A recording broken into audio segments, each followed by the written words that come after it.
नमस्कार, मैं हूं भूपेंद्र रावत और आज मैं आपके साथ बात करूंगा राफेल घोटाले के विषय में। आप सब लोगों को जानकारी होगी, दो बड़े क्रोनोलॉजी की बात बता रहा हूं। राफेल घोटाले पर संसद में चर्चा हो रही थी तो फ्रांस के राष्ट्रपति का पत्र आ गया, प्रेम पत्र, और ये सर्टिफिकेट आ गया मोदी सरकार ने घोटाला नहीं किया। और आज अभी मैं आपको बताना चाहता हूं कि फ्रांस में एक ऑडिट रिपोर्ट जारी हुई और उस ऑडिट रिपोर्ट में यह माना गया कि 11 लाख यूरो का घोटाला हुआ है। और घोटाला किसमें हुआ, वो खरीदार को दिया गया है। तो मैं इस पर आपके साथ बात करना चाहता हूं राफेल के विषय में।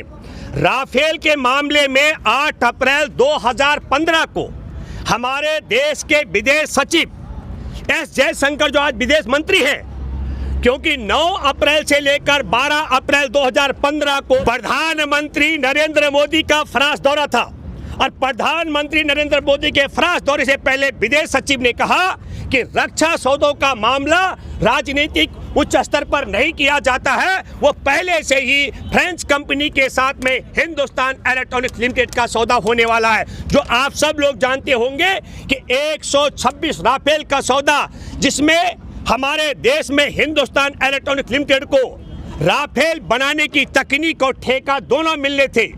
लेकिन बहुत रोचक बात है, 9 अप्रैल को भारत के प्रधानमंत्री नरेंद्र मोदी फ्रांस पहुंचते हैं और 10 अप्रैल को ऐलान कर देते हैं कि हमारा दोनों, भारत का प्रधानमंत्री और ओलांद वहां के जो राष्ट्रपति हैं, कि हमारा पूरा डील राफेल सौदे को लेकर हो गया। 36 राफेल बना करके फ्रेंच कंपनी भारत को देगी, उसमें से हिंदुस्तान इलेक्ट्रॉनिक्स लिमिटेड को बाहर कर दिया गया। और मात्र 12 दिन पुरानी कंपनी जो रजिस्टर्ड कराई गई थी अनिल अंबानी की, और अनिल अंबानी कौन? अनिल अंबानी चीन का कर्जदार और भारत के 88,000 करोड़ का कर्जदार। तब प्रधानमंत्री मोदी ने कहा था हिंदुस्तान इलेक्ट्रॉनिक्स लिमिटेड की आर्थिक स्थिति ठीक नहीं है, जिसमें 1700 इंजीनियर काम करते हैं, जिसमें 32,000 कर्मचारी काम करते हैं, जिसने 4100 से ज्यादा जहाज बना दिए, और संसार में हवा में चलते हुए तेल भरने वाले संसार के 4 जहाज हैं, उनमें से एक जहाज तेजस हिंदुस्तान इलेक्ट्रॉनिक्स लिमिटेड ने बनाया। तो जो तेजस जैसा जहाज बना सके, जिसके पास 1700 इंजीनियर काम कर रहे हो, 7 दशक से पुरानी भारत सरकार की कंपनी हो, 4100 जहाज बना चुकी हो, 32,000 कर्मचारी हो, वो राफेल बनाने की तकनीक और ठेका हासिल करने के हकदार नहीं। और जिसके बाप ने चाबी नहीं बनाई जहाज की, राफेल खोलने बंद करने की छोड़ दो, साधारण हेलीकॉप्टर की, उसको पहुंचने के लिए पोचा नहीं बनाया जिसके बाप ने, जो भारत का 88,000 करोड़ का कर्जदार है, जो चीन का कर्जदार है, उस अनिल अंबानी को राफेल बनाने की तकनीक और ठेका हमारा हिंदुस्तान इलेक्ट्रॉनिक्स लिमिटेड से छीन करके और उसको पार्टनर बना दिया गया। इस क्रोनोलॉजी को आपको समझना पड़ेगा। और मैं फिर कहना चाहता हूं एक और क्रोनोलॉजी, आप सब लोगों को मालूम होगा, 4 अप्रैल को फ्रांस का अखबार पोल खोल करता है। जैसे ही ये पोल खोल होने वाली होती है फ्रांस में, आपको बता दूं, भारत की संसद में चर्चा चल रही थी कि राफेल में घोटाला हुआ, तो फ्रांस के राष्ट्रपति की चिट्ठी भारत की संसद में पहुंच जाती है। और जैसे ही फ्रांस में राफेल घोटाले की पोल खोल खुलती है, तो बीजापुर छत्तीसगढ़ में लाइट मशीन गन से लैस होकर नक्सलवादी हमारे जवानों की हत्या कर देते हैं। इस क्रोनोलॉजी को भी आपको समझना पड़ेगा। मैं दावे के साथ में कह सकता हूं कि राफेल घोटाले से ध्यान भटकाने के लिए संघ परिवार की मोदी सरकार और अमित शाह के इशारे पर बीजापुर में हमारे सीआरपीएफ के जवानों की हत्या करवाई गई, बिना सरकार की इच्छा के बगैर। ना तो हिंदुस्तान इलेक्ट्रॉनिक्स लिमिटेड का जो पार्टनरशिप थी वो खत्म होकर के चीन के कर्जदार अनिल अंबानी के पास जा सकता था एचएल का ठेका, और ना भारत में मोदी सरकार जैसी ताकतवर सरकार की इच्छा के बगैर नक्सलवादियों के पास लाइट मशीन गन आ सकती थी। और यही नहीं, लाइट मशीन गन के अलावा आप सब लोग देख रहे होंगे 22 से ज्यादा जवानों की शहादत हो चुकी है, 31 जवान घायल हैं, 2 जवान अभी लापता हैं। तो मैं एक बात आपके सामने कहने आया हूं। इस पूरी क्रोनोलॉजी में एक और चीज आप देखिए, तब के रक्षा मंत्री, मैंने विदेश सचिव का जिक्र किया, विदेश सचिव ने कहा कि राफेल के सौदे के विषय में प्रधानमंत्री कोई चर्चा नहीं करेंगे, और प्रधानमंत्री ने सौदा बदल दिया। हमारे देश के रक्षा मंत्री थे तब, उनका नाम था मनोहर पारिकर। उन्होंने कहा कि यह डील रक्षा मंत्रालय का मामला है, हिंदुस्तान एरोनॉटिक्स लिमिटेड का मामला है, फ्रेंच की राफेल बनाने वाली कंपनी का मामला है, प्रधानमंत्री इसमें हस्तक्षेप क्यों कर रहे? तो प्रधानमंत्री नरेंद्र मोदी ने तत्काल संघ प्रमुख मोहन भागवत के इशारे पर रक्षा मंत्रालय छीन करके उनको मुख्यमंत्री बनवा डाला। क्यों? क्योंकि विश्व में जहाज बनाने वाली, लड़ाकू जहाज बनाने वाली कंपनियों ने बहुत बड़ी सुपारी दे दी थी संघ परिवार को।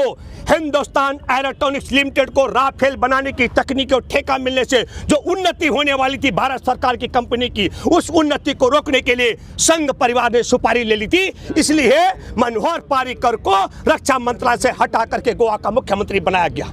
और जब गोवा का मुख्यमंत्री बने मनोहर पारिकर, तो मनोहर पारिकर ने कहा, क्योंकि चर्चा हो रही थी घोटाले की, वो ईमानदार व्यक्ति था, उसने कहा इस पूरे घोटाले की सारे सबूत मेरे बेडरूम में है।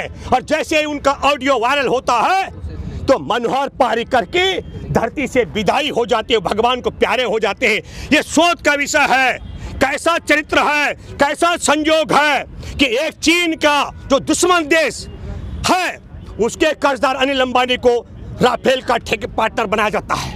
यह कैसा संयोग है कि संसद में सवाल उठता है घोटाले का, और राफेल घोटाला नहीं हुआ, फ्रांस के राष्ट्रपति का पत्र आ जाता है। और यह कैसा संयोग है कि तब का रक्षा मंत्री कहता है मेरे पास घोटाले के सारे सबूत हैं, और वो भगवान को प्यारा हो जाता है। और यह कैसा संयोग है कि जैसे ही राफेल की घोटाले की पोल खोल खुलती है फ्रांस में, तो बीजापुर में लाइट मशीन गन से हमारे सीआरपीएफ के जवानों की हत्या करवाई जाती है। देशवासियों, इस क्रोनोलॉजी को आपको समझना चाहिए। ये बात मैं आपके साथ इसलिए करने आया हूं कि ये कहते हैं कि हम देश नहीं झुकने देंगे, देश नहीं बिकने देंगे, ये नालायक देश के गद्दार हैं। अब ये संयोग है कि प्रयोग आपको सोचना पड़ेगा। मैं ये बात कहना चाहता हूं, भारत में बड़ा विचित्र स्थिति है।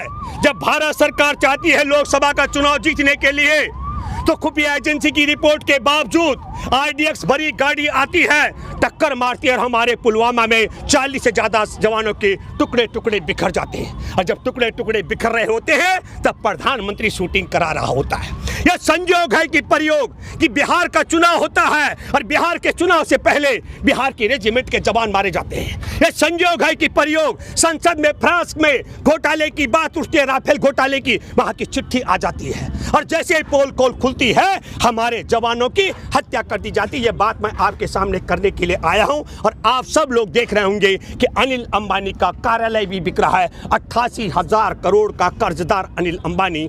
और अब आप समझ लीजिएगा, उसका कर्जा चुकता करने के लिए हमारे देश की 7 दशक पुरानी हिंदुस्तान एरोनॉटिक्स लिमिटेड का मान और सम्मान भी दांव पे लगा दिया गया। देश के साथ गद्दारी कर दी गई, राफेल के साथ घोटाला हुआ, और जो मुनाफाखोर कंपनी है चीन के साथ कर्जदार, उसके साथ उसको डील कराने का मतलब है कि राफेल में जो कुछ भी हमारा हो रहा होगा पारदर्शी तरीके से चीन का कर्जदार अनिल अंबानी चीनियों को जरूर बताएगा। ये बात मैं आपके साथ करने के लिए आया हूं। बहुत दुख और अफसोस की बात है कि मोदी सरकार ने अपने लाभ के लिए पहले 2019 में चुनाव के लिए फरवरी में पुलवामा में जवानों को मरवाया, फिर गलवान घाटी में 15 जून को निहत्थे बिहार रेजिमेंट के जवानों को मरवाया, और अब राफेल घोटाले की पोल खोल दबाने के लिए, ताकि ये चर्चा का विषय न बन सके, बीजापुर में सीआरपीएफ के जवानों को मरवाया है।